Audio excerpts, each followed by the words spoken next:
get the chance. Better men than you've been let this dance. So go, leave me, run like you've never run before.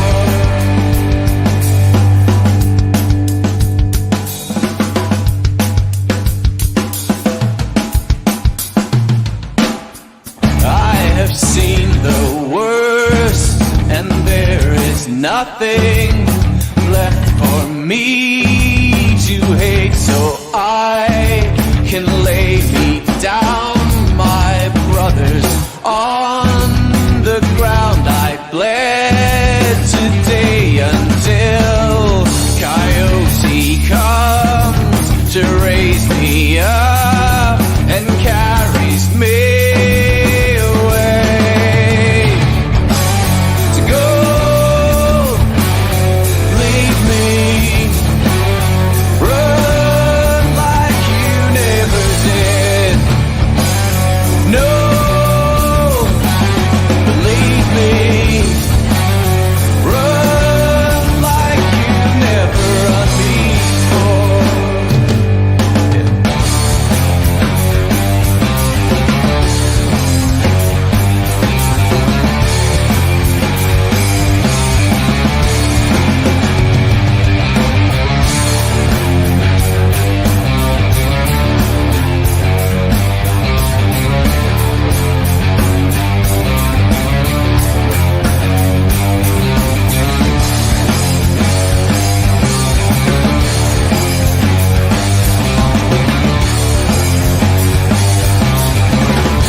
Good evening. Welcome to the Scottish Rugby Podcast. It is myself, John Anderson, back in the hot seat. They've let me back after last week's coming to join the Pylon Edinburgh party. They've decided to invite me back to come and host tonight. So delighted to be with you tonight. I am joined by none other than the terrible twosome themselves, Iain Hay. Welcome, Iain. Hello, John. I'm just checking. Is my microphone working? I've just changed microphone. Yeah, we're a little bit glitchy, but you're back in the game. So okay, it's not working. Good. Yeah, you know what that is? That's because I've had this broadband debacle. I can just see the little one bar of broadband that's coming up. I'm going to go open the door and move stuff. I'll not bore you with the broadband debacle. PTSD, the one bar thing, when it pops up, I genuinely, I get the fear now. So yeah, I've just moved. For obviously, you know, this is a mainly audio podcast. I've just moved a can of deodorant out of the way because it might be affecting the broadband signal. Because I have such poor broadband. And it's still not fixed. One of these days, it's going to get fixed. He's so angry about this. Goodbye a second. Bye, Iain. Been a pleasure. Thanks as always, bud. I am also thankfully joined by Mr. Professionalism himself. He is down south, I believe. Craig Manson. Evening, John. How are you doing? I am well, buddy. I am really hopeful your internet holds out tonight, and I'm not left doing a monologue. Well, I paid extra at the what do you call it? The lodge place that I'm staying at to get the premium broadband. So I would expect it to be clear as day. Hopefully, you know, the joys of having a. Make sure you send your invoice to the financer of this podcast. Well, especially because I'm on holiday and I've appeared at last minute. And due to Johnny not wanting to talk about Edinburgh's win at the weekend. This technically is all spewing his ring at the thought of Johnny Edinburgh winning. Because technically I am on holiday this week as well, Iain. Well, Craig, whilst I'm not away, I am on holiday this week. So yes, we were. Some of us were taking well-earned time off after I came back for one episode. What more do we need, guys? But I needed a holiday after it. But no. Back we come. Thanks everyone joining us on the podcast. Iain's got his hand waving. Yo. Hello, I'm back. Everyone seemed to freeze and die there. Okay. Did that happen? to use as No. well? No, you were. We saw you moving the ring, mate. Yeah. Oh, You were. okay. Oh You were no. with it, so, Oh, try just- not to interject if you're going to wave about. Like, just make no, my hand signal signals. completely dropped and he's frozen, and it said I had no connection. Yeah, That's why I you were was doing you that. were here. You were Yeah. here. So it's okay. It's in okay. spirit, at least. In spirit. Those of you joining us tonight, thank you. Those of you joining us on the podcast, lovely to have you. Hopefully, we are the dulcet tones to your commute or your skiving from working from home. We're coming to you from the Sports Social platform, who have their mission is to bring together all the sports podcasts, all the best sports podcasts, and host it all together. So, welcome. Thank you to Get the them Sports decent broadband. and get them decent broadband, exactly. And Sports Social, thank you for having us. Tonight we are going to take a wee magical mystery tour through some news. There's actually not too much, but we'll do some speculation, will we? We've got obviously the World Cup draw for the women. We've got the review of the women's game at the weekend, which will take up most of the pod. And we could probably spend a bit of time letting Craig have his moment where Edinburgh finally get their season underway. But let's come to the Rugby World Cup draw first of all. Iain, I'll come to you. You watched the draw live, I believe. Yeah, because Rory had mentioned it in Messenger. I knew it was coming on the One Show, but who really wants to watch the One Show? This is true. We were watching Frasier. Rowan had gone in to check on our dinner, so I thought I'll put the One Show on. And yeah, they just done the first. So they had the first seats first from groups A to D. Yep. Then they sort of worked backwards, going from seed 4. So obviously, because we're second seeds, there's a little bit of drama at the end. It's like, all right, so we're one of the last 4. Then we got down to the last 2, and England are Group A. But we're in Group B with Canada, Wales, and Fiji. Yeah. So obviously Wales and Fiji, we played Fiji and Wales recently. Although it wasn't, I don't think it wasn't a full strength Wales team. It was a bit of a sort of experimental side with some well-known faces in there. So they're going down the same path as Scotland, really. We beat Fiji because they're at the same kind of stage as the men's team in their development. Sort of that they're probably talented players. They just don't get to play with each other very often. And Canada, who are currently ranked second in the world, but they're not England, which is good. They're not England. I think that's probably the sum total we can take away. Yeah, Craig, happy enough with that draw? It could be a lot worse, I suppose. Yeah, I think I watched it live as well. Thankfully to Rory Baldwin, who mentioned it to us all, and we all kind of tuned in to have a wee watch. I think for me, I'm glad. I think Iain talked about it as well. I'm glad we missed Ireland, because I could see us tripping over Ireland. But I would have liked to have had a go at France. But I think for us, the group that we're in, we've got a very, very, very good chance of going second. We've got quite a good chance of actually winning the group if we're on our A game against Canada. So it'll be an interesting group. I'd just like It's to actually comment Rory that said it. Sorry. Oh yeah, we did say what's he said, Rory.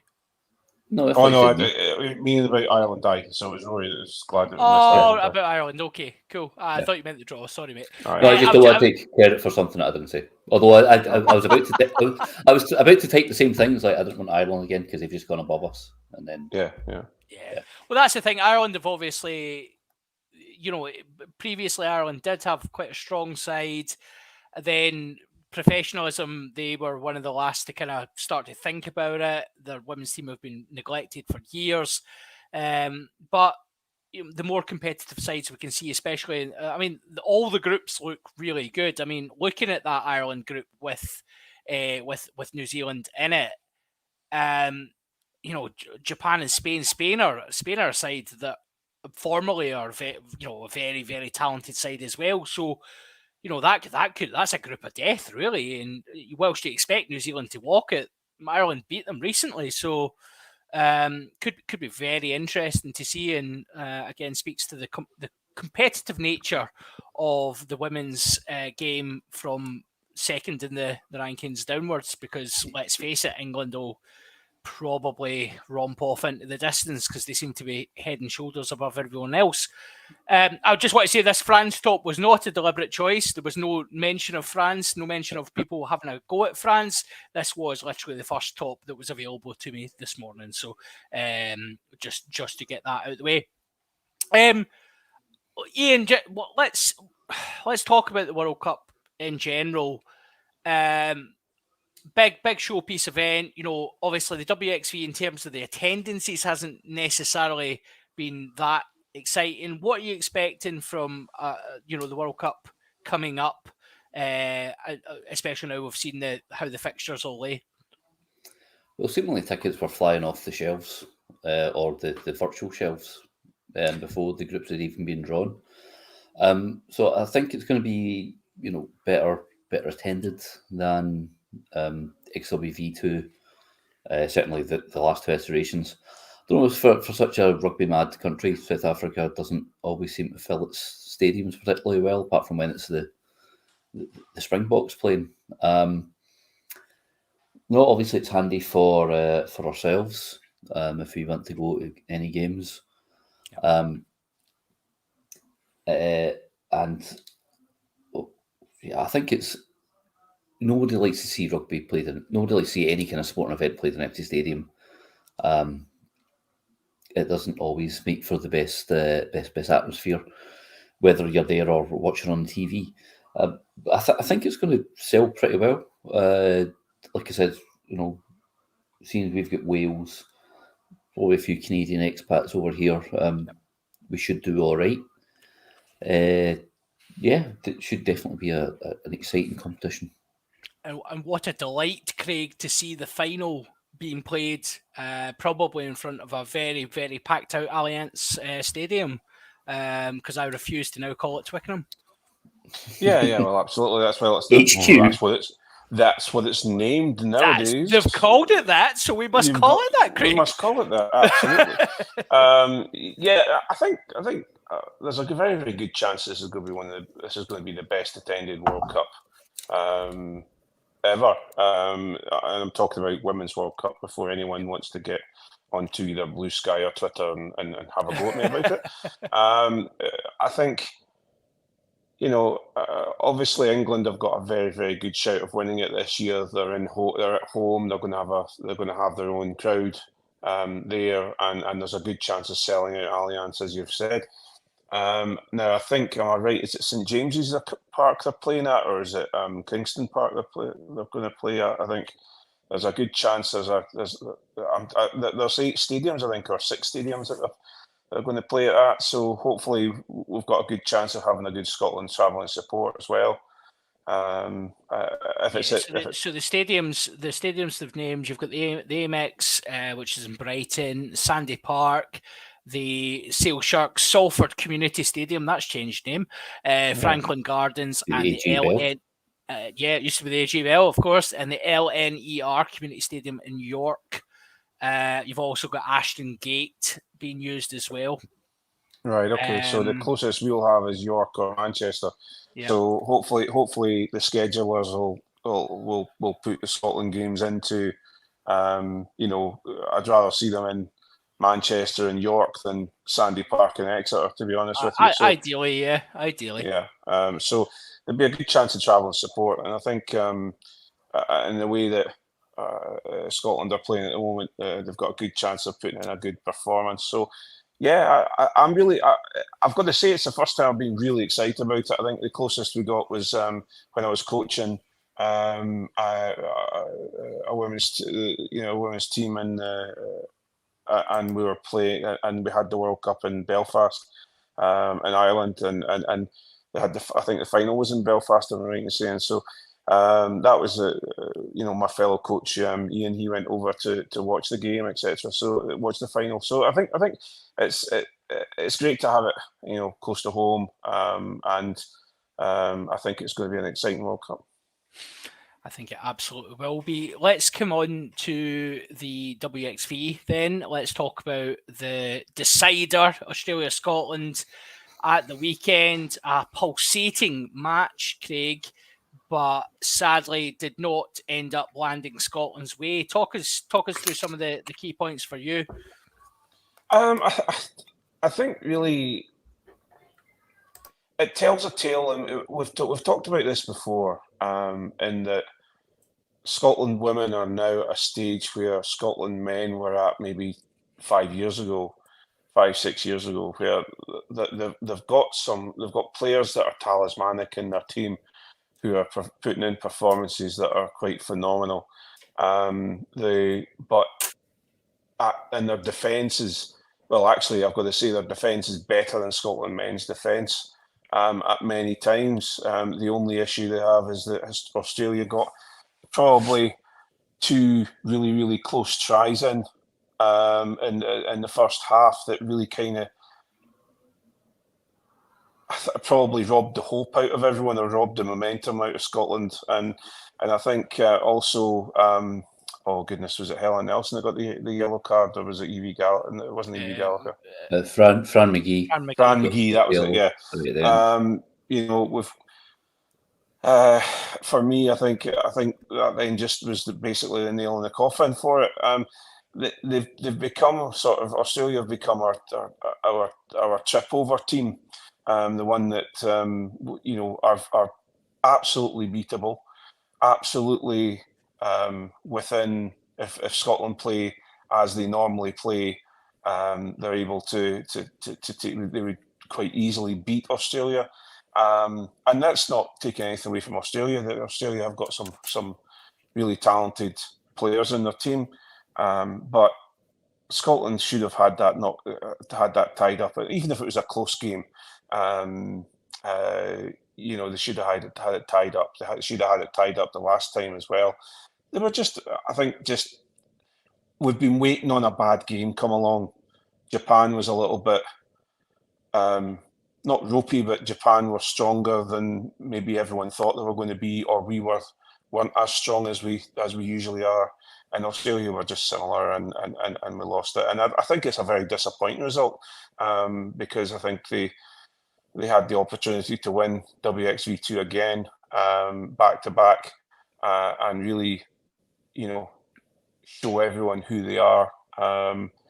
But unfortunately, it slips through the fingers. So we just have to just dust ourselves down, get ready for the warm-up games, and then go to the World Cup and really have a high performance. But don't get me wrong, you know, they've played exceptionally well over the last 14 games without a loss. Yeah. And you know, they've played incredibly well. It's just, I'll give you a hot take, I suppose. My hot take is there are now players within the Scotland setup that, if they were removed, they've been in the team for a long time, if they were removed and the younger players given more time and more gameplay, I think they would not be missed. Well, that's it, isn't it, Ian? That, you know, Scotland are on that. They have been on this fantastic run, you know, record-breaking run. I'm really hoping Ian's still with us and hasn't just frozen. This record-breaking run, they've reached, you know, new heights in terms of world rankings and stuff like that. There is going to have to be churning. There's going to have to be turnover in terms of the team, but ultimately, you know, you need to find that balance. Where are the key positions for Scotland now in terms of that balance? Does there need to be a slight transition of the old guard into the new? Yes, and I think, you know, we've talked about before how we do. You know, there's been that kind of spine of the team for so long, and now some of the younger bucks coming through are better than what the ceiling was before, because this is the first sort of school that's any of them have had professional contracts. You know, starting with Jade Conkle and then the others who went down to England. It is interesting to see. I think the evolution of our midfield is something, because it was always, you know, 10 Nelson, 12 Thompson, 13 was Hannah Smith. Now it's Emma Orr, who we've raved about previously, but Meryl Smith has come in as well there. Then you've got Corinne Grant, on the wings. Fran McGee has filled in for, she's replaced Megan Gaffney comfortably. Rona Lloyd, who is always like one of the first names on the team sheet.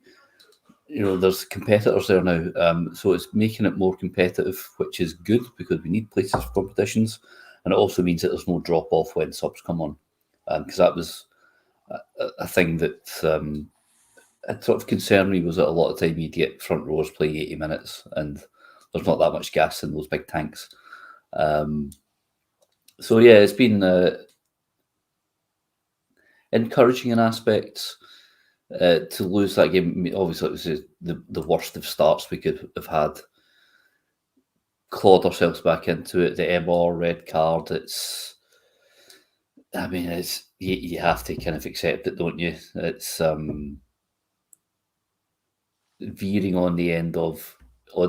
I think if we were opposing fans, we'd say, "Oh yeah, it's a straight red. Yeah, there's not enough of a dip." Obviously it's one of our own who we've been ranting and raving about for weeks and months on end. It's like, oh no, it's a wee bit unlucky. But the 2 card decisions were understandable. Although the Fran McGee one, the knock-on thing, deliberate knock-on thing annoys me a touch. Well, that's Johnny's least favourite rule, of course. It is one of mine as well, because I've remember that still I showed you Tom Jordan, his intercept try. Yep. And that the stretch for that. I mean, if he doesn't catch that, it's a yellow card. He's got this massive mitt. No, he's not even the biggest of guys. Tom Jordan's about 6'1".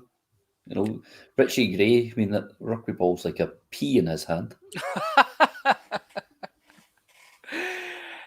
Craig, talk to me about WXV2.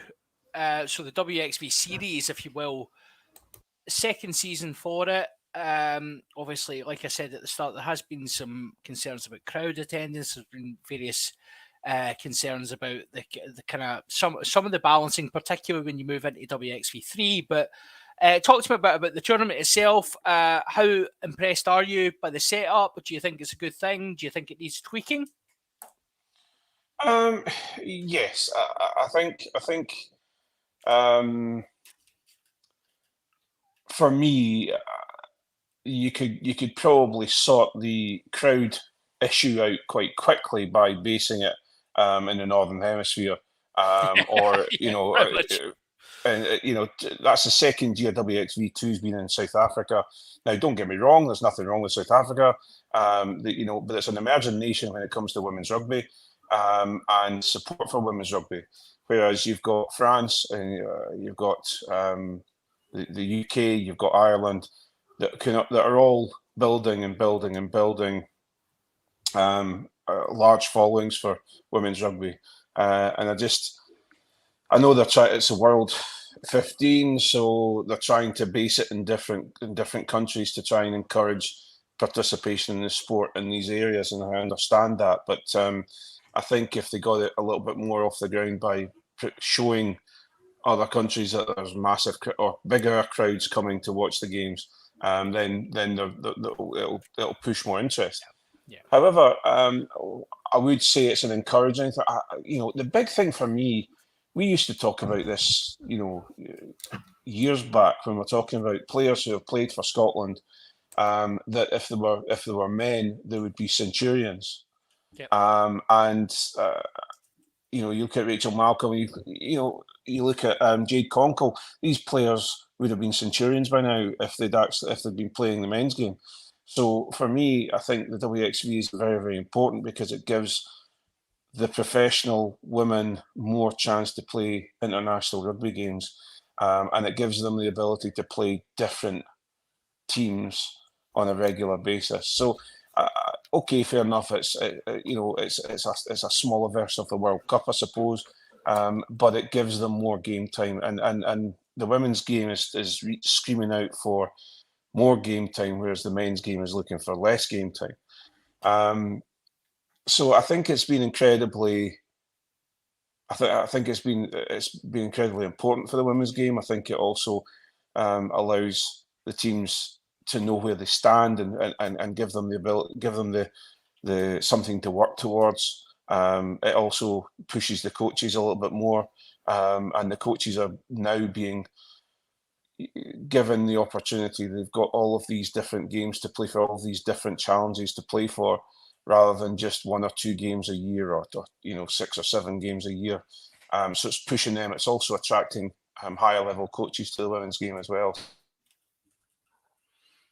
Oh, Craig's managed to put himself on mute.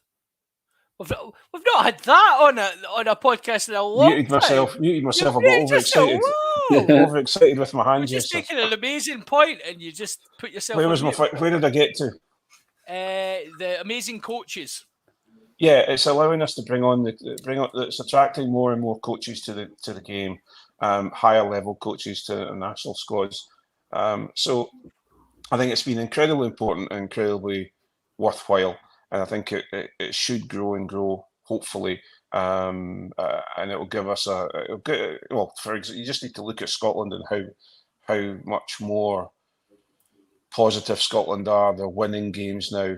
It's allowing them to go out and play teams that are similar levels that are developing the same time, and it gives them a challenge. But every game's an opportunity to win. Whereas prior to them being professional, they're going up against professional squads like England and also the blossoming Wales squad, and they were kind of written off because they were never going to get to the levels that those guys were going to get to. How much, Iain, do you think? I think Craig's spot on in terms of the WXV tournament, and he made the exact point I was going to come in and make about the women's game needs more fixtures, whereas the men's game is trying to mitigate fixtures and try to almost get less. The global reforms for the calendar in 2026 for the men's game have been relatively specific about the approach they're going to take, but how much do you think WXV will be looked at as a potential solution for the men's game moving forward in terms of the format? What do you mean? Excuse me. They integrate that into sort of the Nations League kind of plan? Yeah, exactly. Yeah, the approach they're taking with the Nations League sort of thing. Do you think they might look at WXV as a possible solution? Potentially, but then they would have to.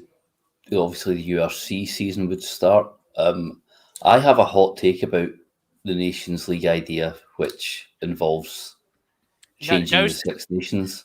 Now's the time. Bring it in.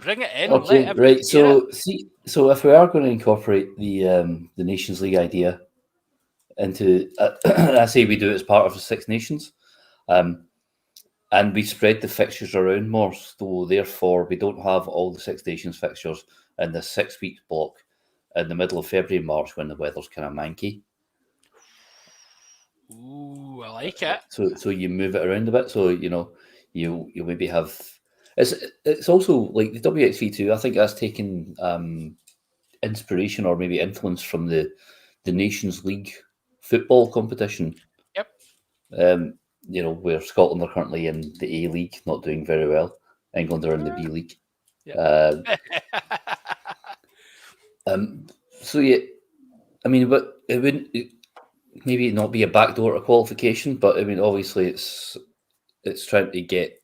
I mean, the South Africans don't really get a break if we incorporate the Rugby Championship into the URC. What have you? Excuse me, my throat seems to have gone. No, yeah. So my Six Nations League format idea incorporates. So you maybe have 2 games in February, March, and then spread them around so that you also have a Six Nations game in the summer, maybe one in the autumn test. Gives a bit more jeopardy. Season. Yeah. So you have 2 things blending in together into one competition rather than these manky weather. Let's go to Paris in the pissing rain in March kind of deals. Whereas you could be like, oh, you know what? Let's have a nice May Day away at the Principality Stadium. Let's go to Paris in July. Yeah. Yes, please. Yeah, totally. Yeah, I think a global season where we're looking at actual, like I've always been a massive advocate for, I know why we play rugby in winter, right? Again, it's the whole ground is softer. Anybody that's played rugby in winter knows the ground is softer. It's just wetter. And sometimes it's definitely not softer. So they could play cricket in the summer. Well, exactly, yeah. That's really what it's about. Nobody wants to say that, but no, I think a summer, certainly a warmer weather, like we've been to fixtures at the tail end of the season, sun splitting the sky, you know, it's just a better experience for fans. And you're more likely to get people to come, you know, it's beer drinking weather. When it's beer drinking weather, rugby fans want to come out and play. So I think, you know, there's an opportunity there, isn't there? But yeah, I think your suggestion is not mental, Iain. I will segue beautifully though, because you mentioned the South Africans and not getting a break. Well, let's speak about South Africans, Craig. There was a few jaded South Africans out in that Hive pitch at the weekend, but your boys are finally off the mark, and oh, did they do it in style, taking the Stormers to town? Yeah, and it's, you know, I'll deal with the problems have still not gone away. No. Just because we've had a win. But I don't want to sound too downhearted at the moment. I want to be excited about it. I think they played incredibly well. I think they showed the heart that everyone's been expecting them to show. And it's very much, I suppose, like the Glasgow game against Leinster. They come home and they're maybe embarrassed and upset about the result, and they come home and they say, well, the next one's going to be a biggie. I definitely don't. I'm not entirely sure we had the full Stormers experience. No. And you know, going down to South Africa and playing in South Africa is a lot harder than, and I find that I guess the South Africans find it more difficult to come up to the Northern Hemisphere and play up here. But you know, a win for me is a win. I think for me especially, as we talked about last week, it was really good to see the youth coming through and making a massive difference. I think you know, you've got Paddy Harrison showing just how good he is in the loose, but also how good a set piece worker he is at too. Muncaster is just. He's been injured for so long, and we've been, you know, he was an emerging talent, you know, before he got injured, and he kind of got a little bit sidelined when Mike Blair came in. But actually, that tip-on pass from Jamie Ritchie onto Muncaster for the first try, or first or second try, was just phenomenal, and you know, it was just a wonderful finish. And then, for example, you know, I hate to say it, we've got something to discuss regarding our fly half, but you know, Ross Thompson has really has come into this Edinburgh team, and I think, dare I say it, if we had Ross Thompson in our Edinburgh team when Mike Blair was the coach, we would have won some more games, because I think he's bringing, you know, for example, we talked about it when I went to watch them play Gloucester in the warm-up games. You know, we saw kick passes, etc., happening, which has never happened in an Edinburgh game in my entire life. I don't remember.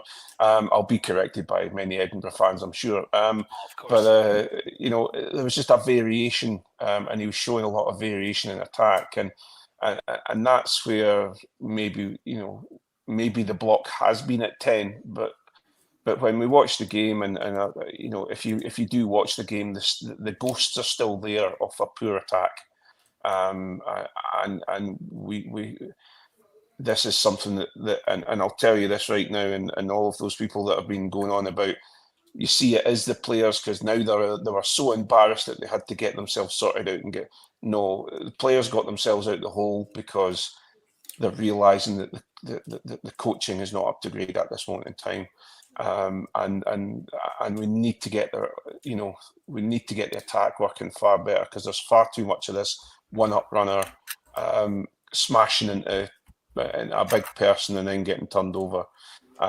We need, it's tiring, these players. You look at Pierre Schumann, who I think had something ridiculous like 16 carries in the game, and that's just going to either break or severely tire out your team by 60 minutes. And I just think that we need to use the back line far more, and produce a bit of attack.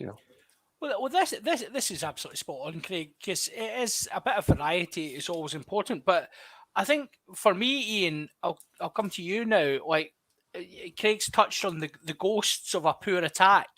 There was elements in that first 10, 15 minutes. Edinburgh looked like they had opportunities, and they just looked a team that were bereft of confidence.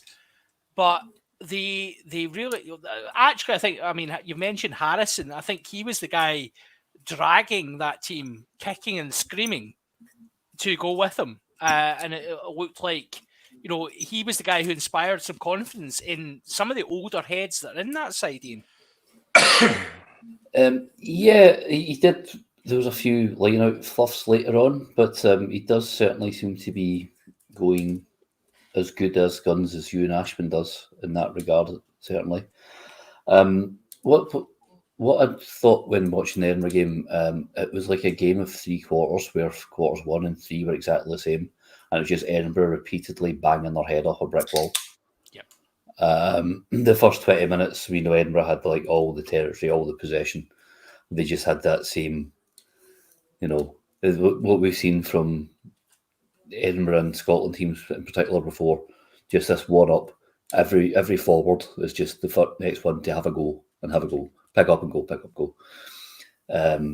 Whereas opposed to Glasgow, they showed a bit of variation. They'll go a bit, then go wide. But we'll not talk about Glasgow right now, shall we? We'll save that, because that's 18 plus content, so we'll save that for the paywall.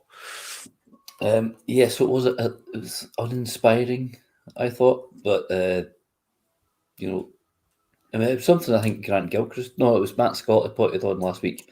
When they'd gone behind down in South Africa, that there wasn't, the older heads on the pitch didn't pull people together and say, this is how we fix it. Like I said there, Patrick Harrison, he was one of the ones. Ben Muncaster, I think Ben Muncaster, I'm more excited to see him back than Magnus Bradbury. Absolutely. To be honest, I think Muncaster has got a better all-round game, and he's young and hungry. Not to say that Bradbury's a bad player, it's just I think Muncaster is real talent, and one that could force his way into the Scotland team. I think it was nice to see it. Sorry, yes, on you, Rick. No, for me, I think, and this is the big difference, and I think this is where the SRU maybe need to look into things as well, and how they look after the players and they pay their players, because from what I'm getting, the feeling I'm getting from the Edinburgh squad is that they are on a central contract, so their Edinburgh games are there to keep them fit, and whereas the Scotland games are the important stuff. You need to look at, I think Brian Dalglish has just made a comment which I agree with. I'll pop it up. Yep. So Edinburgh lineout was awful. That said, as an Edinburgh fan, DVDM was anonymous again. Yeah, Duhan was anonymous. And this is where we're talking, and we'll maybe talk about the Glasgow side of things in contract renewals fairly, when we get a chance to. But I've said this before, and I said this last week, and I'll say it again. We need to get to a point where we need the Jamie Ritchies, we need the Hamish Wilsons, we need the Duhan van der Merwers, etc., to now go and ply their trade elsewhere, and go and get some more experience in different teams, and go and play and know what it's like every weekend. Every game matters. You have to be on your A game, because I think it will give Scotland a better squad, a better what's the word? We talk about this mental mindset. And I think those players will get the and obviously, like people like Jamie Ritchie, etc., they deserve a payday as well. Now maybe they're being paid really, really well by the SRU, but they deserve to. Look at all the players that have left. Richie Gray was one of the first of them in the modern era to go away to France, etc., and be paid a fantastic wage and go and play in one of the best teams in the world. And I think these players need these opportunities, and I think that's where the sort of the central contract kind of stops that. But I do feel there's an awful lot of players at the moment who are hiding under an Edinburgh duvet cover at this moment in time and keeping themselves safe for Six Nations and for Autumn Nations. Prior to us finishing up this a really interesting discussion. I want to keep this going just now, but I've got one question for you. Prior to us just kind of closing up and going on to the pay view, are Glasgow doing this better than Edinburgh at the moment? Because they seem to have a culture where every game matters and every game seems to be important. And obviously, being champions, it's a very different mentality. Oh, well, obviously Glasgow are, because look at where they are. However, what I would probably say is that because I'd like to say probably in the Danny Wilson era, or between the Danny Wilson era and the start of Franco Smith's era, a lot of players left, a lot of the big players left, a lot of the big names left, and what was left was a developing squad. And we've talked about this many, many times about not a huge amount of household names. There were household names. There were the Fagersons. But like George Horn was on the bench for most of the time, or if he got the game time, he was looking to prove himself. He needed to go out and prove himself, or to at least prove to Gregor Townsend. And there was a lot of players like that in the Glasgow squad. I think they've just basically come together. And they've grown together, and they've worked hard together, and they're moving forward. Where Edinburgh differs is I think that they're kind of told that they're superstars, and they are superstars. A lot of them are in Scotland, but when it comes to Edinburgh games, it tends to be that oh, you're okay, just play like you normally play and just get on with it, and there's no jeopardy for them. I think Ben Healy's found out there's jeopardy there. And currently playing the second game this weekend for the Edinburgh A team. So I think that A game's got some stars in it. British and Irish Lions and everything. Yeah, it really has. So I mistook the team sheet with the Glasgow team sheet. I thought they were putting out a really, really bad side for South Africa. And I was like, wow, Sean Kennedy and Alex Allen. Okay. Right, this is a statement, and then it was like, oh no, that's the A game. Wow, how the mighty have fallen, even though he is beautiful. Yeah, and just to finish off that, Alan Dale, not Alex Allen, incidentally. Yeah, Alan Dale. Yeah, just to finish off with that. I think I think there's two sides to it, because I think players. I think Ben Healy is being. What's the word? He's the poster boy for what will go wrong if you don't. I think Sean Everett's kind of trying to teach everyone a lesson, and Ben Healy is being the person who is being taught the lesson in front of the whole class, if you know what I mean. Yeah. But unfortunately, what you've got to also remember is that Ben Healy dragged Edinburgh through last season. And if it wasn't for Ben Healy scoring the points he was, we would be far lower in the league than we were last year. So I think the coaches had a very short memory, and being on the bench on a regular basis is one thing, but being dropped to the A team when you're a professional and a Scotland star, the second in line for the Scotland 10 jersey, so I've got a real juxtaposition at the moment on that, because half of me wants to say, everyone needs to know that if you don't perform on the weekend for Edinburgh, you'll get dropped to the A team.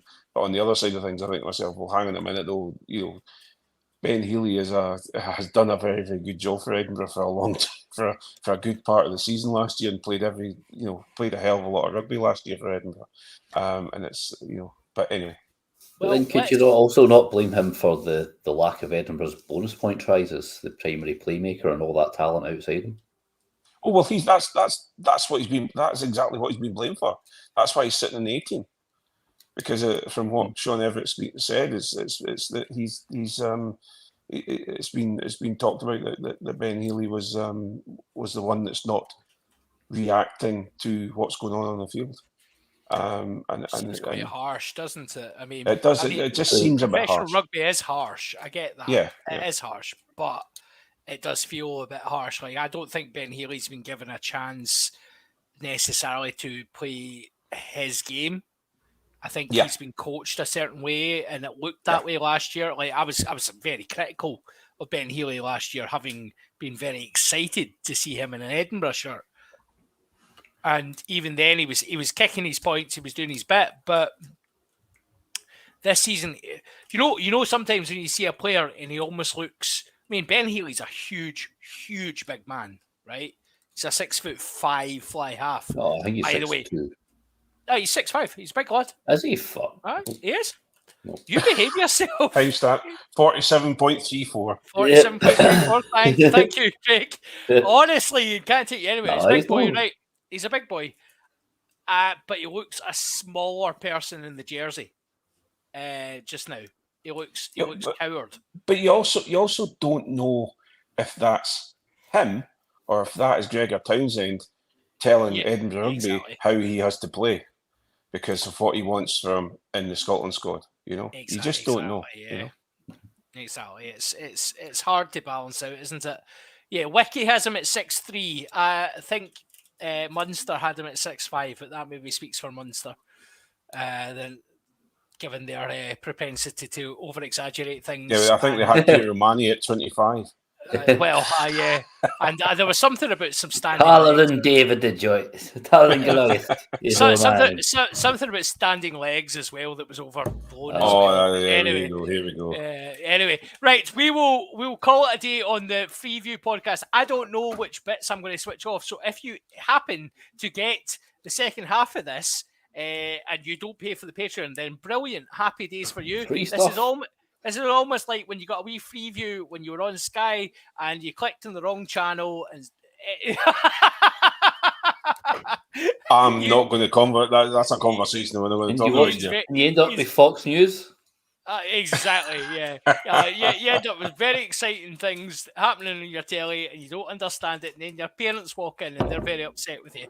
Anyway. And then they're like, why didn't you just use the laptop, son? Exactly, yeah. There's a whole world there. This was before the Tinterweb. This was very exciting times. Right, anyway, we will continue some chat about URC over on the Patreon. We're going to probably pick up some more about the culture issues at Edinburgh. For now, though, it's been a pleasure, guys. It's goodbye from me, goodbye from Iain and Craig. Bye. Cheerio.